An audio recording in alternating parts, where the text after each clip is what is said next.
Hello, good evening. मैं दीपेश कुमार और हम लोग जुड़ चुके हैं डेली होमवर्क के सीरीज में। डेली होमवर्क सीरीज का आज नंबर जो है वो 8 है। ठीक है, तो आप लोग जो आज ये देख रहे हैं, आज हम लोग का वर्क चल रहा है और कंटिन्यू हम लोग अपने में कुछ सुधार करने में लगे हुए हैं। ठीक, तो डेली होमवर्क सीरीज जो है सेट नंबर कितना है? 8 है। अगर आप YouTube पर देख रहे हैं तो आप इस चैनल को सब्सक्राइब भी कर सकते हैं, अगर ऐसा लगता है कि आपको फायदा पहुंचा रहा है तो। अगर फायदा नहीं पहुंचा रहा है तो फिर झूठ-मूठ का करना भी नहीं है। ठीक, चलिए आगे हम लोग बढ़ जाते हैं अपने सवाल की तरफ। ठीक ना, चलिए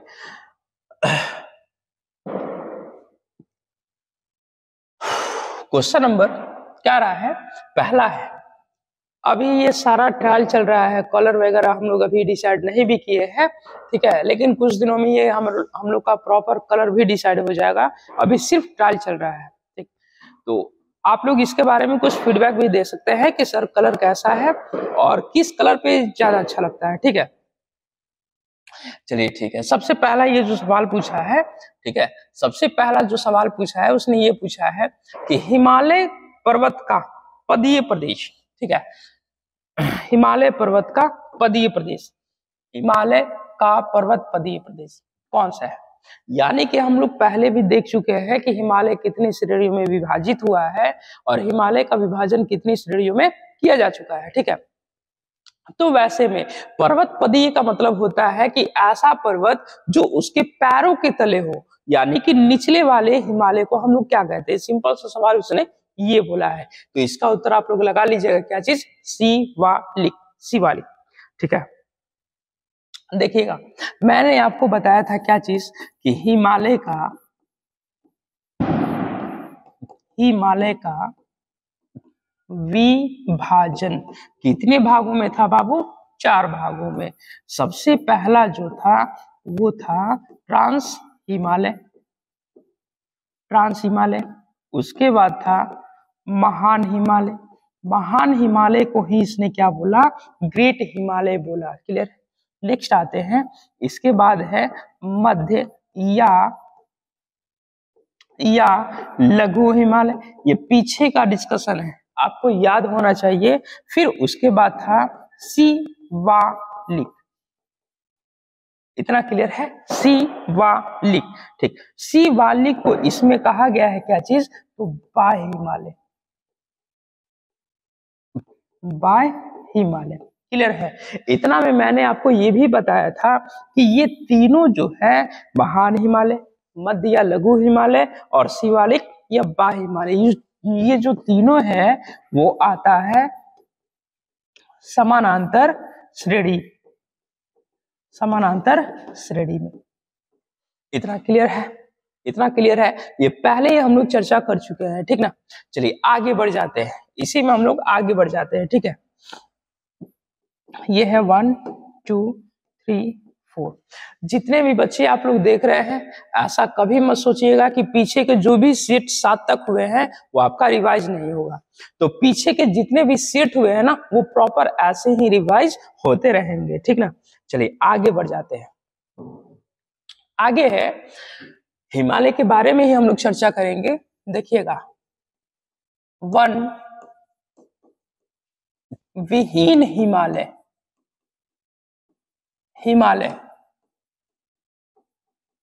कहा गया है, यानी कि ऐसा हिमालय जिसमें कोई भी वन नहीं पाया जाता है।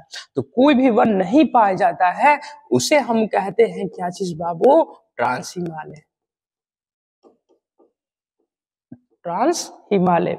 इतना क्लियर है? मैं एक बार और भी रिपीट करना चाहता हूं कि कुछ दिन पहले का ही सवाल था।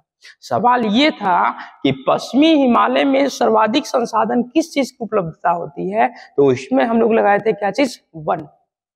ठीक है, ये तो चलिए पहला है। दूसरा देखिएगा, एशिया की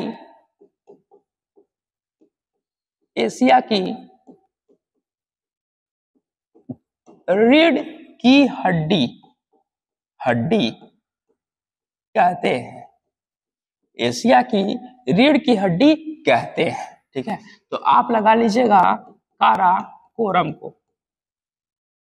काराकोरम को। इतना क्लियर है? ठीक है, नेक्स्ट आते हैं। नेक्स्ट काराकोरम को कृष्णगिरी भी कहते हैं। क्लियर है? यहीं से मैं आपको एक रिपीट करवाना चाहता हूं, एक सवाल रिपीट होना चाहिए यहां पर। और क्या होना चाहिए कि काराकोरम में सबसे ऊंची चोटी आपको पता होना चाहिए। काराकोरम पर्वत श्रेणी की सबसे ऊंची चोटी जो है वो है क्या चीज?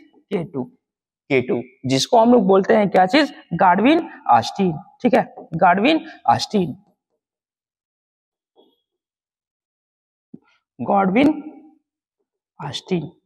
इतना क्लियर है? गॉडविन ऑस्टिन क्या पूछा ही बता सकते हैं क्या? मैंने पहले भी बताया है, 8611 मीटर। इतना क्लियर है?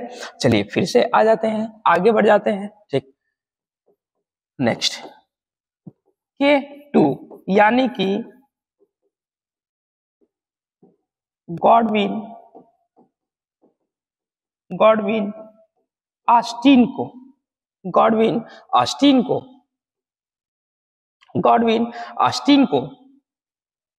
चीन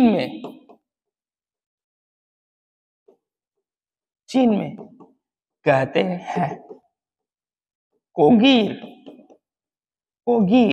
या कागीर। क्लियर है? कोगीर या फिर कागीर। ठीक, नेक्स्ट आते हैं। इतना तक समझ में आया? एक बार फिर से मैं रिपीट कर रहा हूं कि वन विहीन हिमालय कहा गया है, यानी कि ऐसा वन जिसमें कोई भी वन नहीं पाया जाता है, ऐसा हिमालय जिसमें कोई भी वन नहीं पाया जाता है। और वो भाग है कौन सा? ट्रांस हिमालय। नेक्स्ट, एशिया की रीढ़ की हड्डी कहते हैं किसको? काराकोरम को। काराकोरम को कृष्णगिरी के नाम से भी पुकारा गया है। और काराकोरम में सबसे ऊंची चोटी कौन सी है? K2 है। K2 को ही दूसरे शब्दों में हम लोग कहते हैं क्या चीज? गाडविन ऑस्टिन, जिसकी ऊंचाई कितनी है? 8611 मीटर है। नेक्स्ट, K2 गाडविन ऑस्टिन को चीन में, ये वाली सवाल भाई बिल्कुल नहीं मिलने वाला है। चीन में कहते हैं क्या चीज? कोगीर या फिर कागीर। ये तो बिल्कुल वही सवाल हुआ ना, ये तो बिल्कुल वही सवाल है जैसे हिमालय को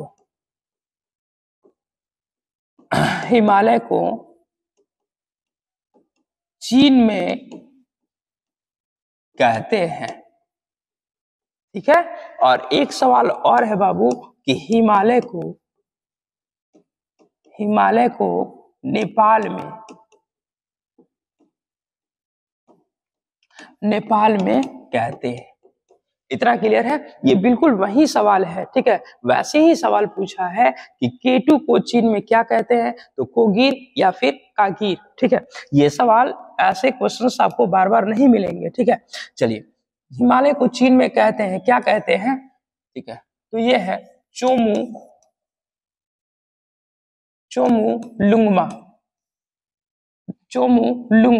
और यहां पर कहते हैं नेपाल में सागर माथा। इतना क्लियर है? चलिए, इतना क्लियर होना चाहिए। ठीक, आगे बढ़ जाते हैं।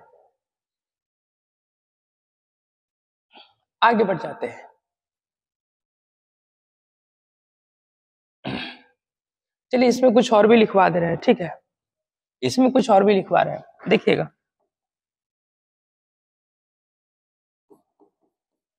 हिमालय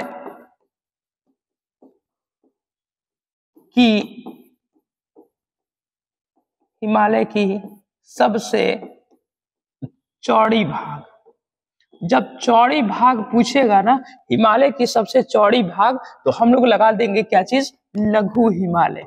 हमने आपको बताया है ना कि हिमालय को कितने भागों में विभाजित किया गया है? टोटल कितने भागों में? तो 4 भागों में। और सबसे चौड़ा अगर पूछेगा तो कौन सा है? लघु हिमालय।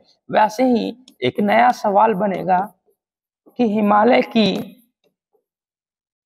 सबसे बड़ी भाग, तो यहां पर हो जाएगा क्या चीज? शिवालिक। आपको पूरा डिस्कशन एक जगह मिल रहा है। अगर हम हिमालय की बात कर रहे हैं तो हिमालय के जितने सारे फैक्ट्स हैं वो आपको यहाँ पर दिए जा रहे हैं, ठीक है। और ये एग्जाम के लिए काफी इंपॉर्टेंट है। अगर आप कभी प्रैक्टिस सेट लगाते हैं, कहीं भी सेट लगाते हैं, तो आप इन चीजों को मिलाकर देख ले, ठीक है। चलिए, जैसे इसने पूछा है सबसे बड़ी भाग, ठीक है, वैसे ही एक सवाल और भी है कि हिमालय की सबसे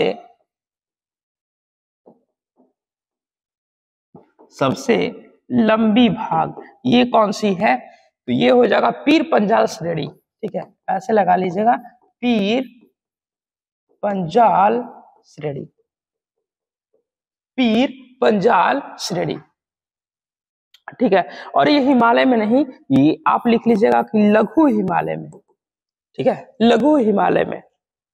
चलिए, इतना हो गया पीर पंजाल श्रेणी, क्लियर। चलिए नेक्स्ट आते हैं क्वेश्चन नंबर 2 की तरफ। क्वेश्चन नंबर 2 कह रहा है, ठीक है, क्वेश्चन नंबर 2 कह रहा है कि हिमालय के सहारे फैले समतल मैदान को क्या कहते हैं?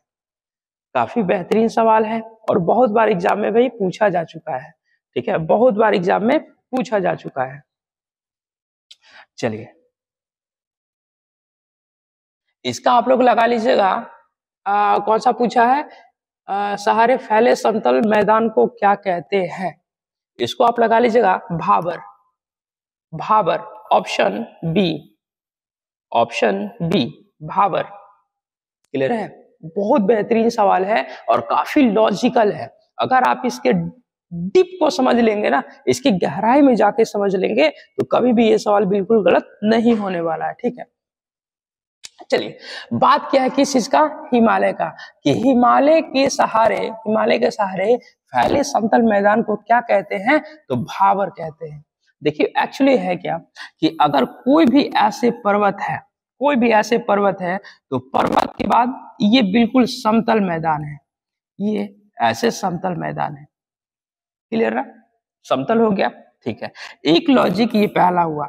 दूसरा लॉजिक हम ये समझते हैं कि दूसरा लॉजिक क्या है? तो दूसरा लॉजिक ये है कि अगर ये पर्वत है तो यहीं से कुछ नदियां बहती हैं, ये ऐसी नदियां बहेंगी, ठीक है। तो यहाँ का जो पानी है, यहाँ की जो मिट्टी है, जो ब्लैक शेड वाली में जो मिट्टी है, यहाँ तक की ये बिल्कुल नई मिट्टी है, ठीक है, ये बिल्कुल नई मिट्टी है, ऐसे ऐसे नई मिट्टी है, ठीक। तो इसको हम लोग लिख सकते हैं कि ये नई मिट्टी है, नई मिट्टी है, क्लियर। इसके बाद ये जो इसके बगल वाली जो मिट्टियां बनेंगी, ठीक है, ये जो बगल वाली मिट्टियां बनेंगी, ये हो जाएगी क्या चीज? पुरानी मिट्टी, पुरानी मिट्टी। आप ऐसे लॉजिक को समझ सकते हैं कि जब कोई नदी अपने रास्ते से चलती है, जब चलती है तो नई नई मिट्टियों को हर एक साल अपने किनारे तक लाती है, जो पुरानी मिट्टी होते हैं वो दूर चली जाती है, ठीक है, दूर, ठीक। ऐसे ये गहराई होता है। अगर ये नदी है, जैसे कि आप ऐसा कर लो, ये नदी है तो यहाँ पे नई मिट्टी रहेगी, जबकि जो पुरानी मिट्टी है वो दूर रहेगी, ठीक है। तो ब्लैक शेड वाली है क्या चीज? ब्लैक शेड वाली है नई मिट्टी, और येलो शेड वाली है क्या चीज? पुरानी मिट्टी। अब सवाल पूछता है कि नई मिट्टी को क्या कहते हैं और पुरानी मिट्टी को क्या कहते हैं, ठीक है। तो अब देखिएगा, पुरानी मिट्टी को, ये सवाल लिख लीजिएगा, काफी इंपॉर्टेंट है। पुरानी मिट्टी को बांगर, ठीक है, जबकि नई मिट्टी को क्या कहते हैं? खादर। खादर आप ऑप्शन में देख सकते हैं कि बांगर तो भाबर ही है, ठीक है, और ये क्या है? खादर है। चलिए ठीक है, आगे बढ़ जाते हैं। इतना तक क्लियर है? एक बार फिर से समझिएगा, पुरानी मिट्टी को क्या कहते हैं? बांगर, जबकि नई मिट्टी को क्या कहते हैं? खादर, ठीक है। चलिए नेक्स्ट आते हैं।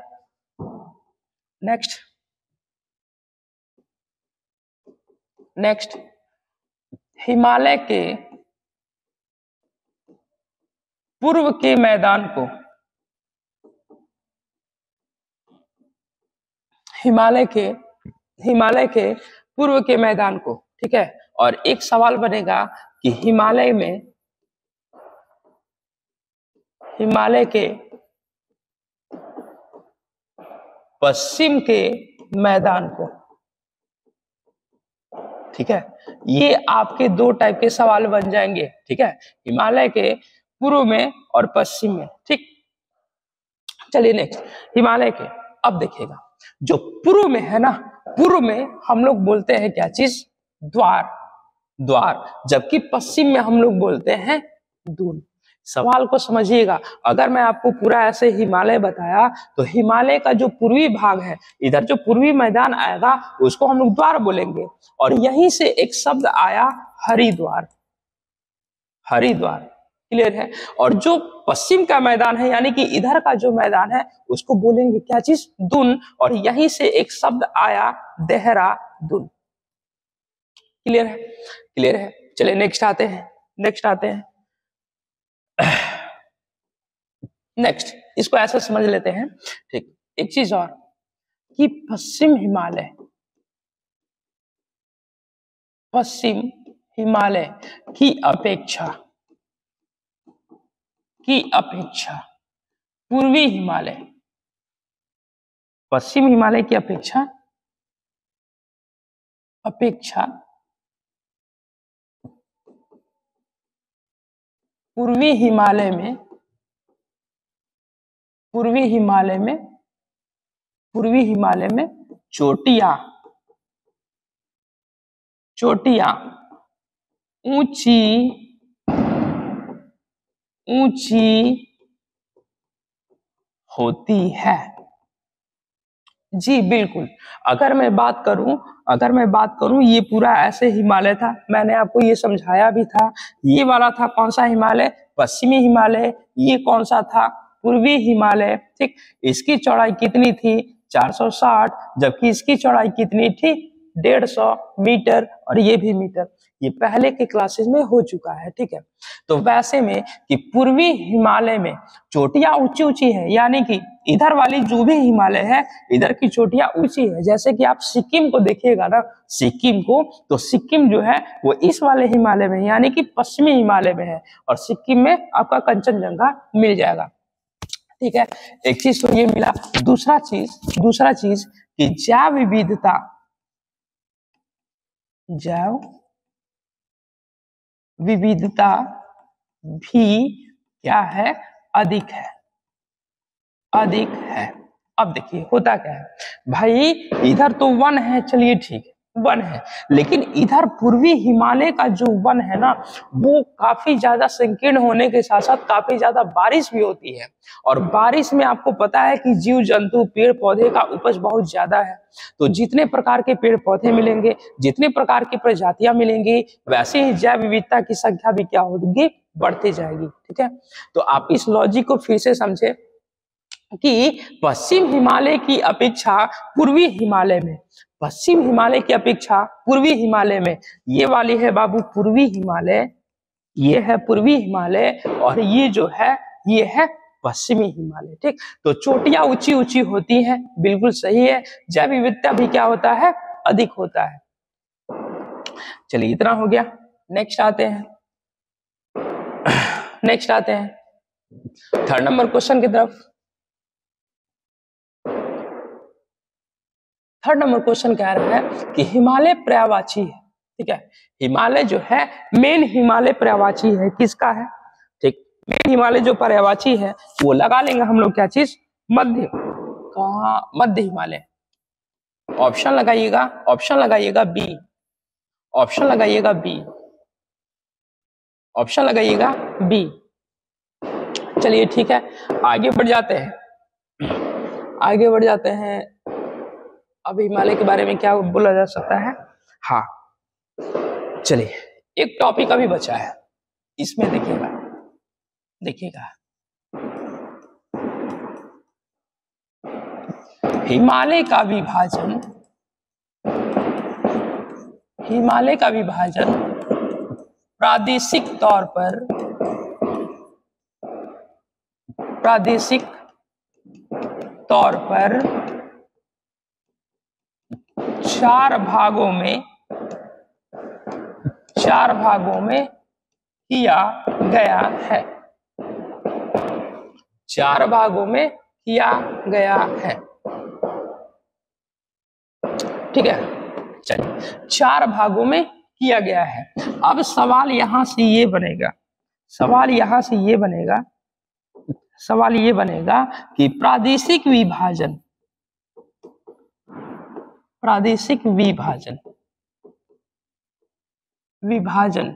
की परिकल्पना की किसने की? तो ये है सिडनी बुनार्ड।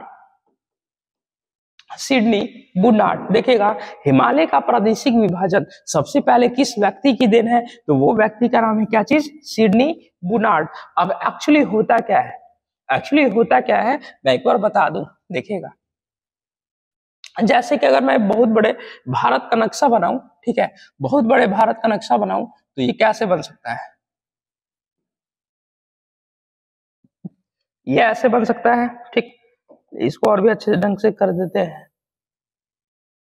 आप ऐसा समझिए कि हिमालय बिल्कुल यहां से लेके यहां तक फैला हुआ है। हिमालय बिल्कुल इतना फैला हुआ है। इसका प्रादेशिक विभाजन जो है ना, वो क्या है कि सिडनी बुनार्ड साहब ने बोला कि जितने सारी नदियां है ना, नदियों के आधार पर मान लेते हैं। ठीक है, तो जैसे में यहां से यहां के हिमालय को क्या कहा गया है, यहाँ के हिमालय को क्या कहा गया है, और यहाँ के हिमालय को क्या है नाम। और यहाँ पे देखिए 1 2 3 4, ठीक है, इतने पर देखते हैं। तो देखिएगा, इसका एक छोटा सा ट्रिक है। ट्रिक क्या है? PKNA, यानी कि ये पकना, इतना क्लियर है? पकना। अब देखिए, P for Punjab Himalaya, Q for Kumaon Himalaya, N for Nepal Himalaya, and A for Assam Himalaya. इतना क्लियर है? चलिए, अब सवाल ये पूछता है कि पंजाब हिमालय जो है वो किन 2 नदियों के बीच में है? कुमायूं हिमालय जो है वो किन 2 नदियों के बीच में है? नेपाल हिमालय जो है वो किन नदियों के बीच में? असम हिमालय जो है वो किन नदियों के बीच में? ऐसे ही ये पूछता है। ठीक है, तो पंजाब जो है वो हो जाएगा सिंधु एवं सतलज। अब ये कुमायूं हिमालय, तो ये हो जाएगा सतलज एवं काली नदी, यानी कि ये वाली क्या है? सतलज है, जबकि ये क्या है? काली है। अब ये नेपाल, तो ये बाबू हो जाएगा नेपाल हिमालय। तो नेपाल हिमालय जो है वो काली एवं तीस्ता के बीच में है, क्लियर? असम हिमालय ये क्या है? तो तीस्ता एवं दिहांग नदी के बीच में है, क्लियर ना? एक बार फिर से आते हैं। पंजाब हिमालय सिंधु एवं सतलज, कुमायूं हिमालय सतलज एवं काली, नेपाल हिमालय काली एवं तीस्ता, असम हिमालय तीस्ता एवं दिहांग, इन नदियों के बीच में। अब सवाल कैसे बनेगा? सवाल बनेगा कि नेपाल हिमालय किन 2 नदियों के बीच में है? तो काली एवं तीस्ता। कुमायूं हिमालय किन 2 नदियों के बीच में है? तो सतलज एवं काली। ऐसे ऐसे सवाल बनेंगे। ठीक है, चलिए नेक्स्ट आते हैं। नेक्स्ट क्वेश्चन नंबर 4 पर। क्वेश्चन नंबर 4 कह रहा है कि डचों को भारतीय व्यापार करने से अलग करने में सफल रहा, कौन सफल रहे? ठीक है, तो हमारा उत्तर हो जाएगा, आप लोग लगाइएगा, अंग्रेज। देखिएगा होता क्या है कि वेदरा का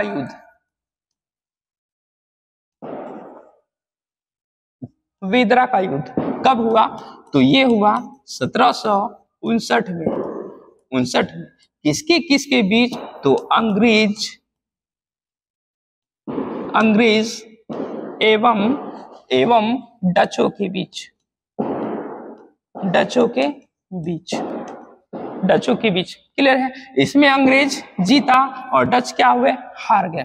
डच जो है हार गए। एक बार फिर से रिपीट करते हैं कि वेदरा का युद्ध हुआ कब? 1759 में। इसमें अंग्रेज जीतता है और हारते कौन है? डच जो है वो हार जाते हैं। इतनी बात क्लियर है? चलिए नेक्स्ट आते हैं। नेक्स्ट इसमें आज का चर्चा होगा मेनली डच। ठीक है, डच के बारे में हम लोग पूरा चर्चा कर लेंगे। ठीक ना?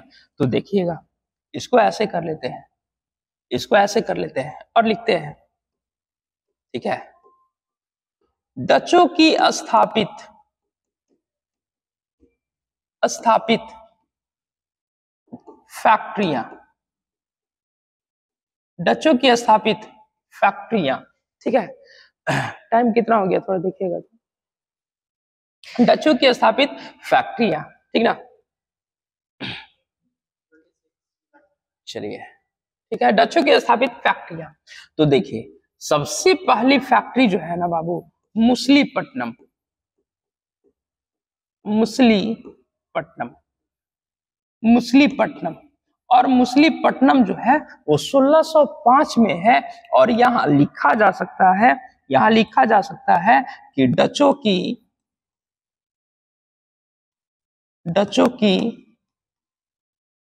पहली फैक्ट्री। क्लियर है? दूसरा जो है वो है पुलिकट। ठीक है, तो पुलिकट जो है वो है 1610 में। और इसके बारे में काफी इंपॉर्टेंट तथ्य बनता है कि डचों की दूसरी फैक्ट्री। इतना क्लियर है? हम लोग याद कर लिए डचों की पहली फैक्ट्री कहां पर है? मछलीपट्टनम में। स्थापित कब हुआ? 1605 में। डचों की दूसरी फैक्ट्री कहां है? पुलिकट में। स्थापित कब हुआ? 1610 में। अब आते हैं तीसरी फैक्ट्री। जो तीसरी फैक्ट्री है ना, वो पीपल है। पीपल कब? 1627 में। और इसके बारे में ना एक विशेषता है। विशेषता क्या है कि वेस्ट बंगाल की पहली फैक्ट्री, वेस्ट बंगाल की पहली फैक्ट्री, वेस्ट बंगाल की पहली फैक्ट्री। इतना क्लियर है? नेक्स्ट आते हैं 4 नंबर। 4 नंबर जो बाबू है वो है पटना। पटना जो है 1632। और कभी पटना का नाम सुने हैं? पटना का नाम? ठीक है, चलिए नेक्स्ट आते हैं। पटना जो है 1632 में है। और ये कहा जाएगा तो है बिहार की पहली, बिहार की नहीं, बिहार में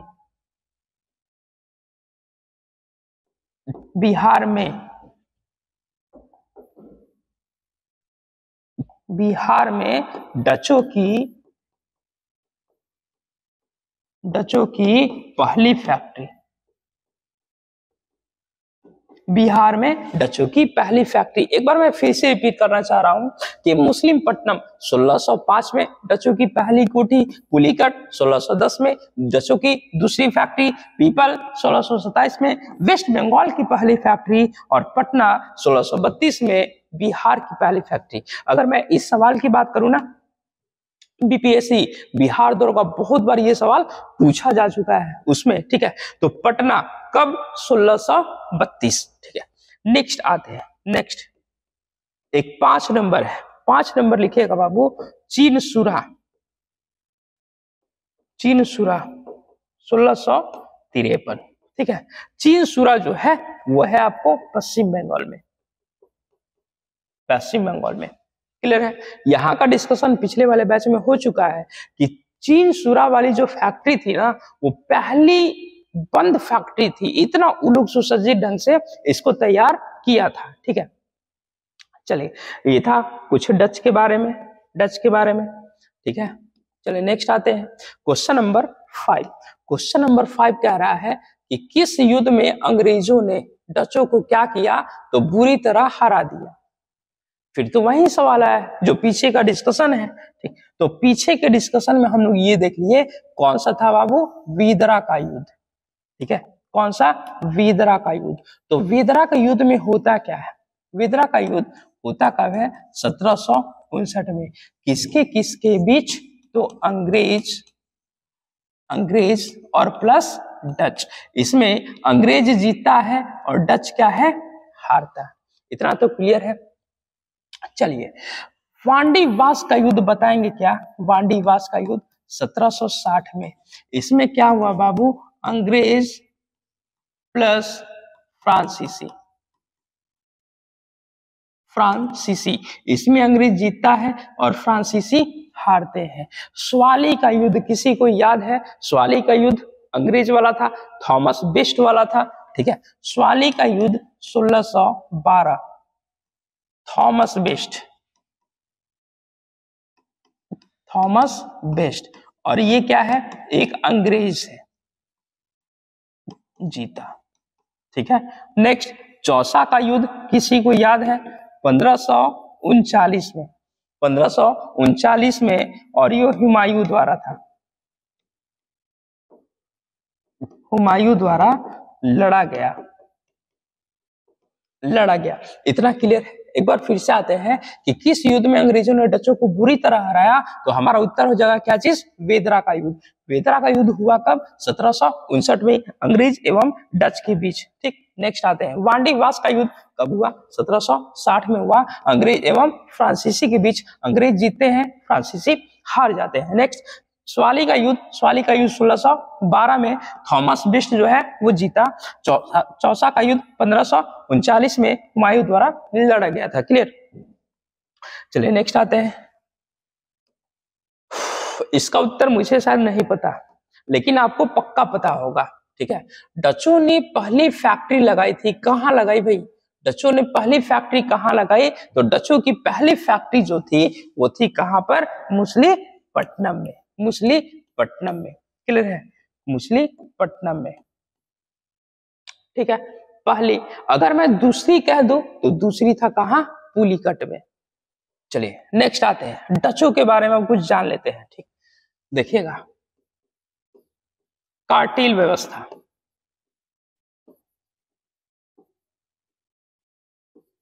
कार्टिल व्यवस्था की जिक्र 1722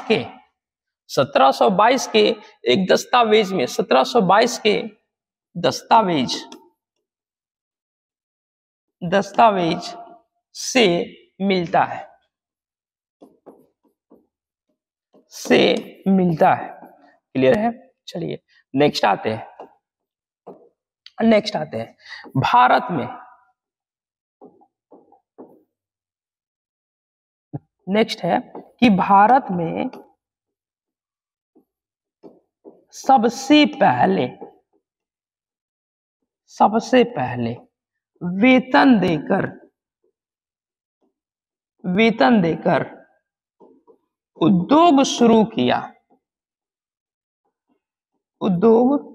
किया, और इसमें आपका उत्तर हो जाएगा किसने, तो डचों ने।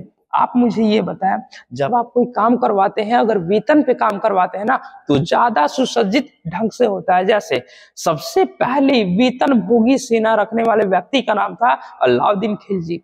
अलाउद्दीन खिलजी जो अपना फौज तैयार करता है ना, कि बहुत सारे राजाओं को यूं ही रौंद देते हैं। क्यों, क्योंकि भैया उनको मिल रहा है क्या चीज, वेतन, पैसे। क्लियर है। चलिए आगे बढ़ जाते हैं। अफ्रीका में देखिएगा, सवाल है कि अफ्रीका में सबसे पहले व्यापार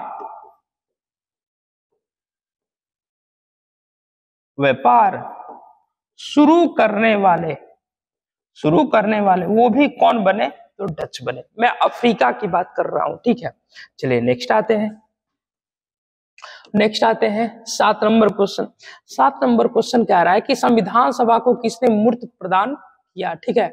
अब इसमें उत्तर देखने की बात नहीं है, अगर आप फिगर देख लेते हैं तो ये फिगर आपको दिख रहा है किनका है, जवाहरलाल नेहरू का है, ठीक है। तो इसमें हमारा उत्तर हो जाएगा क्या चीज, जवाहरलाल नेहरू, ठीक है, जवाहरलाल नेहरू,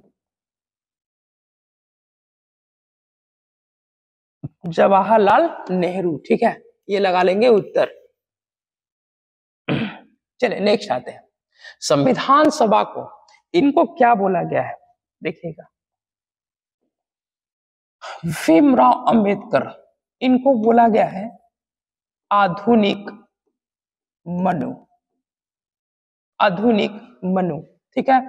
फिर जाके इनको बोला गया है, इनको बोला गया है संविधान के जनक, जनक, क्लियर है। मैं इनके बारे में ही चर्चा कर रहा हूं, मैं इनके बारे में चर्चा कर रहा हूं, ठीक है।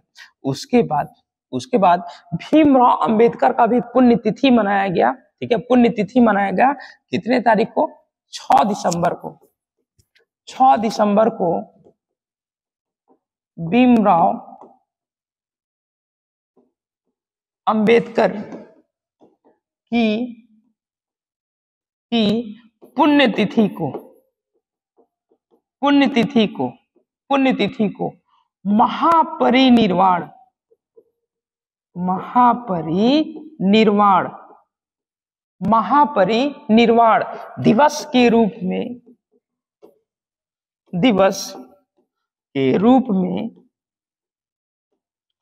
रूप में मनाया गया, क्लियर है। चलिए नेक्स्ट आते हैं, M.N. रॉय, ये जो थे ना बाबू, ये थे क्या चीज, संवैधानिक, संवैधानिक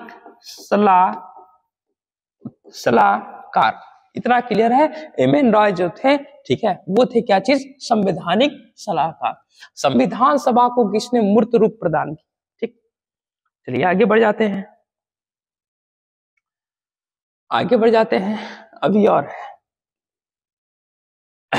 इसमें आगे कुछ और डिस्कशन हम लोग देख रहे हैं, ठीक है।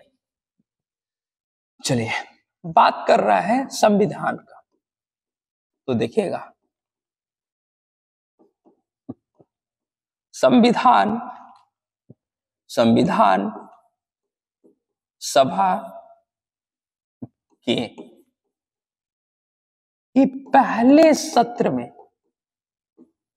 पहले सत्र में लोग जमा हुए, आपको पता होना चाहिए कि जब हमारा संविधान सभा बना, निर्वाचन हो गए, संविधान सभा बना, तो टोटल सदस्यों की संख्या कितनी थी, तो वो थी 389, 389। लेकिन जब संविधान सभा का पहला सत्र हुआ, तो उसमें पहले दिन के बैठक में, जो पहले दिन के बैठक हुए, ठीक है, पहले दिन की बैठक में लोग शामिल हुए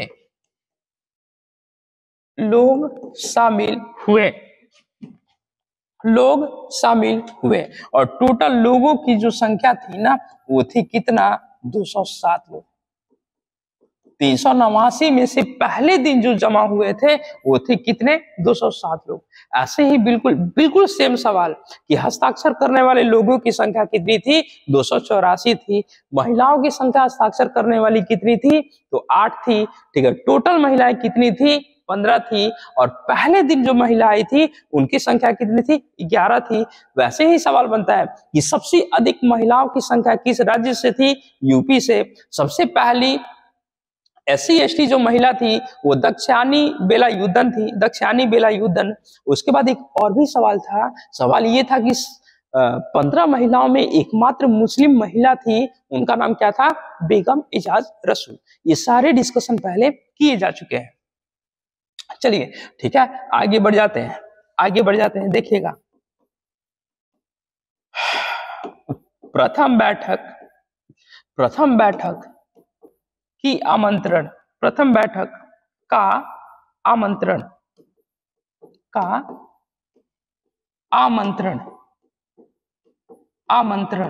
किसके द्वारा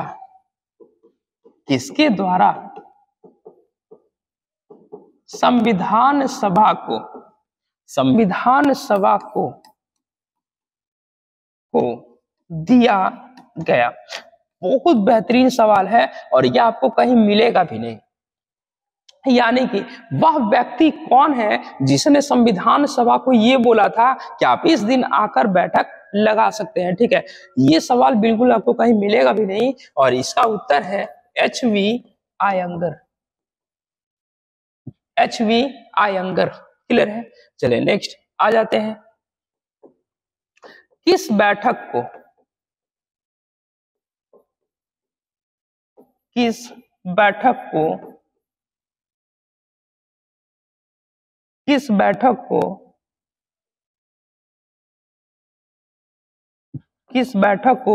शोक बैठक की संज्ञा दी गई? किस बैठक को शोक बैठक की संज्ञा दी गई? ठीक है, तो ये जो बैठक है बाबू, इसमें हम लोग लगा लेंगे क्या चीज? पहली बैठक।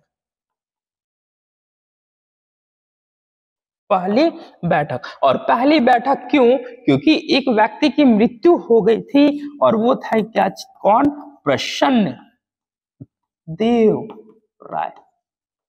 आप मुझे ये बताएं कि सबसे पहली बैठक को बुलाने का काम कौन करता है? तो HV आयंगर। जैसे हमारे गांव देहात में आज्ञा देकर विजय होता है ना, आज्ञा की खाना खाने आना है, लेकिन खाना खाने के समय पर लोगों को बुलाया जाता है। ठीक है, तो वही काम किए थे कौन? HV आयंगर। और किस बैठक में शोक बैठक की संज्ञा दी गई? यहाँ पर शोक है और यहाँ पे क्या है? प्रसन्न है।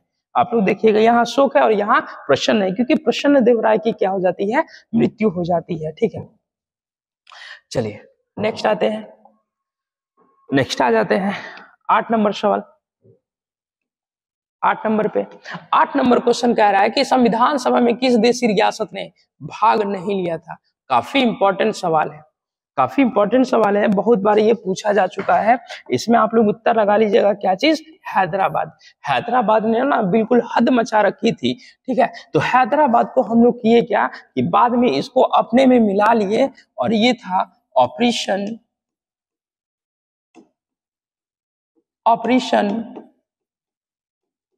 पोलो द्वारा हैदराबाद को भारतीय राज्य में मिला लिया गया।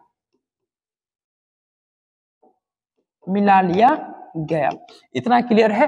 ठीक है, जूनागढ़ के बारे में पूछता है कि जूनागढ़ को कैसे मिलाया गया? तो जूनागढ़ को जनमत संग्रह की आधार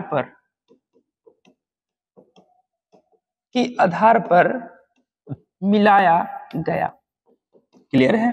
चलिए, कश्मीर को कैसे मिलाया गया? तो ये हो जाएगा बाबू विलय पत्र पर हस्ताक्षर करके मिलाया गया। इतना क्लियर है? चलिए आगे बढ़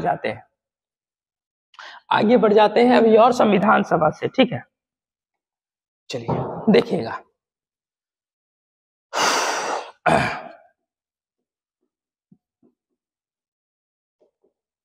संविधान सभा के पहले अस्थाई अध्यक्ष, ये तो सबको पता है ना, अस्थाई अध्यक्ष। तो वैसे में जो व्यक्ति का नाम है वो है क्या चीज? सच्चिदानंद सिन्हा। ये बातें सबको पता है, लेकिन अगर मैं यही पूछ दूं कि संविधान सभा की पहले बैठक में उपाध्यक्ष कौन है, यहीं पर अगर मैं पूछ दूं, ठीक है, यहां पर मैं लिख सकता हूं कि संविधान सभा की पहली बैठक में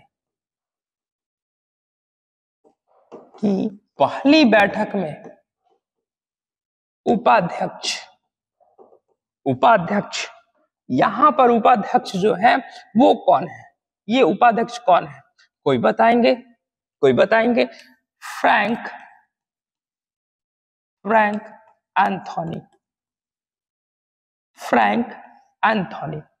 क्लियर है? जिस दिन पहली बैठक हुई थी ना, मैं उसकी बात कर रहा हूं। ये सवाल का थोड़ा सा उत्तर फिर बदलने वाला है, क्योंकि सवाल का मैटर भी बदलने वाला है।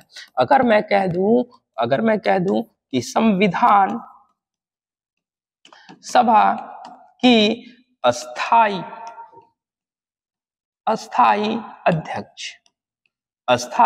अध्यक्ष, तो वैसे में कौन हो जाएंगे बाबू? राजेंद्र प्रसाद। क्लियर है? लेकिन अगर मैं कह दूं इसी संविधान सभा के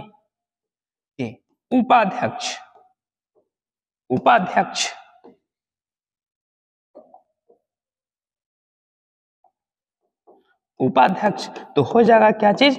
एच.सी. मुखर्जी। क्लियर है? एच.सी. मुखर्जी।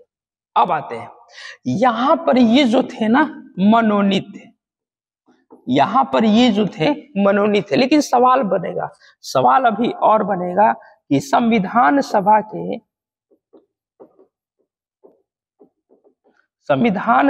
के पहले निर्वाचित का मतलब पता है कि वो चुनाव जीत कर गए थे। निर्वाचित उपाध्यक्ष,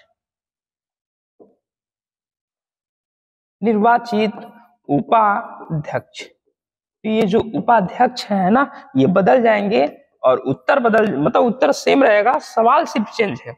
एच.सी. मुखर्जी, इतना लगा लेंगे। इतना क्लियर है? चलिए नेक्स्ट क्वेश्चन में बढ़ते हैं हम लोग। Next question number 9। Question number 9 कह रहा है कि संविधान सभा का चुनाव किस आधार पर हुआ? ठीक है, संविधान सभा का चुनाव किस आधार पर हुआ? हमें पता होना चाहिए। ऑप्शन लगाएंगे डी, वर्गीय मताधिकार। आपको पता है कि संविधान सभा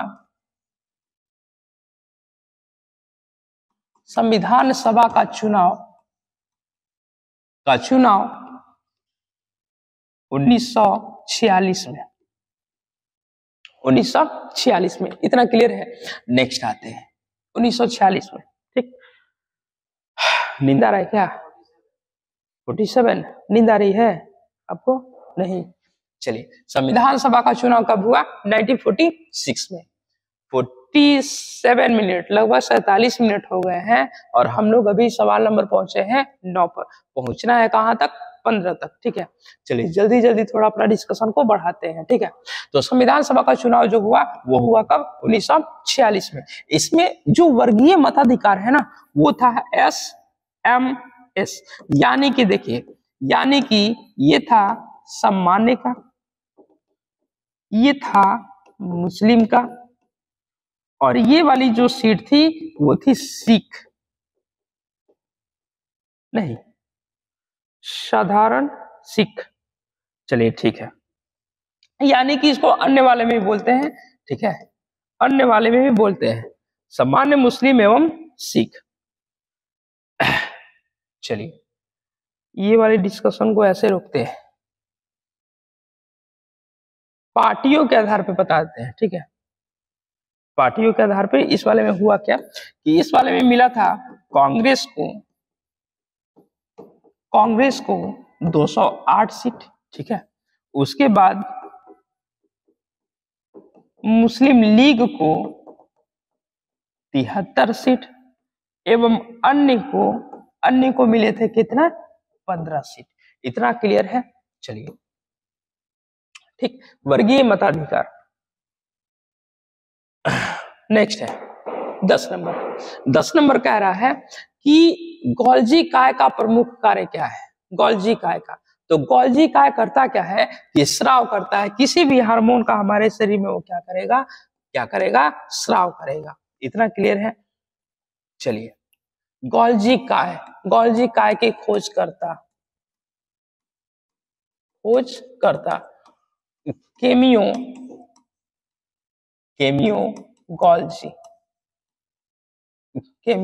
गोल्जी, क्लियर ना।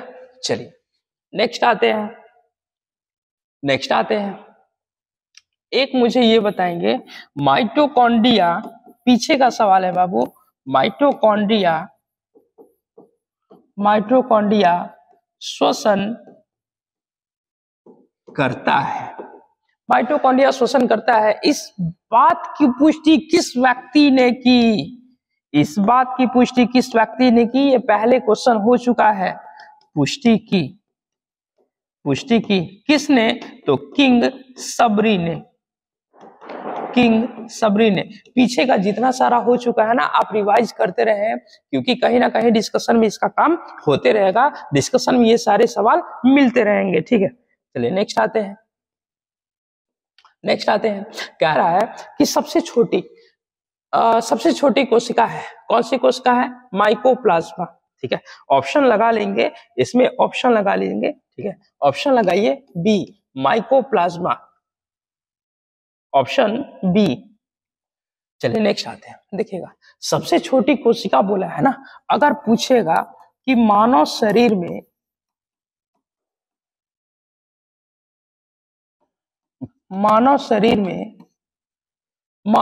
में सबसे बड़ी कोशिका, ठीक है, मानव शरीर में सबसे बड़ी कोशिका, एक सवाल ये बनेगा, दूसरा सवाल यह बनेगा कि मानव शरीर में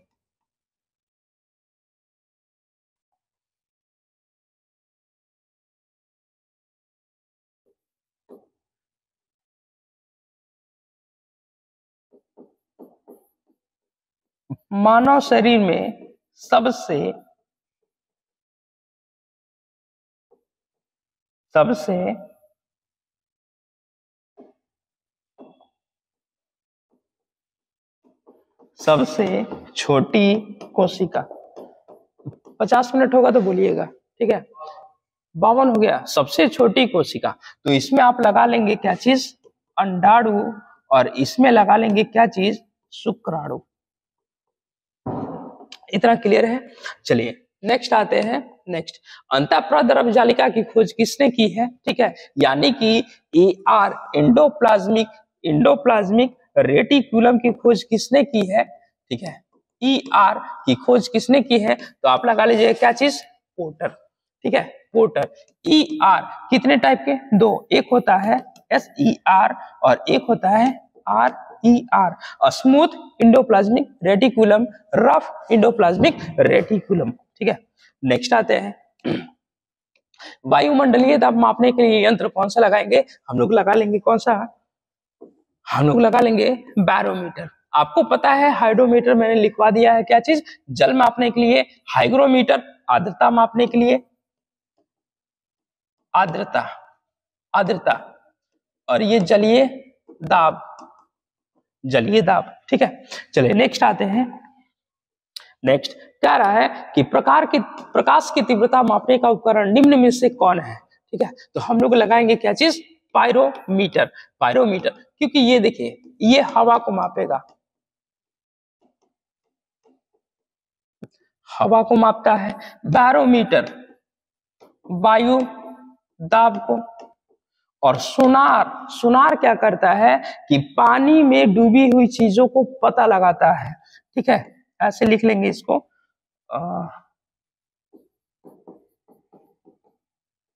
पानी में डूबे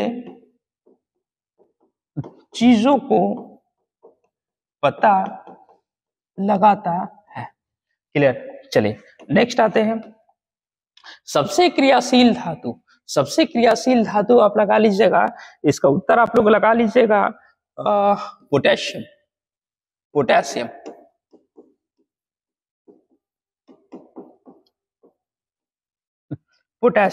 क्लियर।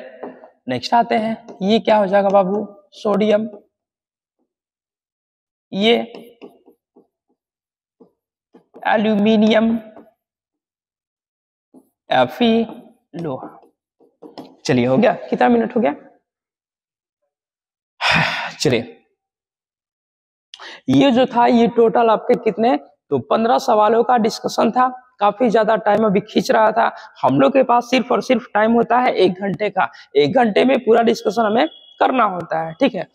बाकी के सीरीज के लिए, जैसे कि सीरीज नंबर 9 के लिए आप लोग आगे बने रहिएगा। ऐसे ही काफी बेहतरीन बेहतरीन क्वेश्चंस आपको दिए जाएंगे। जैसे कि मैं आपको बता दूं कि ऊपर का जितना सारा डिस्कशन हुआ है, खास करके डचो वाला, ये सवाल तो बिल्कुल आपको मिलने से रहा, कहीं भी ये आपको नहीं मिलेगा। ये वाली देखिए, कार्टेल व्यवस्था का जिक्र कब हुआ था, 1782 में हो चुका था। भारत में सबसे पहले वेतन देकर उद्योग शुरू किया किसने, डचों ने किया। अफ्रीका में सबसे पहले व्यापार शुरू किसने किया, डचों ने किया। तो इस टाइप के जितने सारे सवाल हैं वो आपको कहीं नहीं मिलेंगे। जैसे ये पीपल कहां पर है, वेस्ट बंगाल में। कब हुआ, 1627 में हुआ। पटना कब, 1632। और छिंदसूरा कब, 1653। तो ऐसे ऐसे सवालों के लिए आप इस सीरीज से बने रहे। इस सीरीज का जितने सारे क्वेश्चंस है, आपको क्वेश्चन के साथ डिस्कशन भी मिलते रहेंगे। बाकी हम लोग वेट करेंगे किसका, सीरीज 9 का, जो कि कल कराया जाएगा, ठीक है। बाकी आप जीके जानने के लिए डीसीसी के साथ बने रहे। और हमारा यूट्यूब चैनल है दीपेश सर, आप सर्च करके उसको सब्सक्राइब कर सकते हैं। धन्यवाद।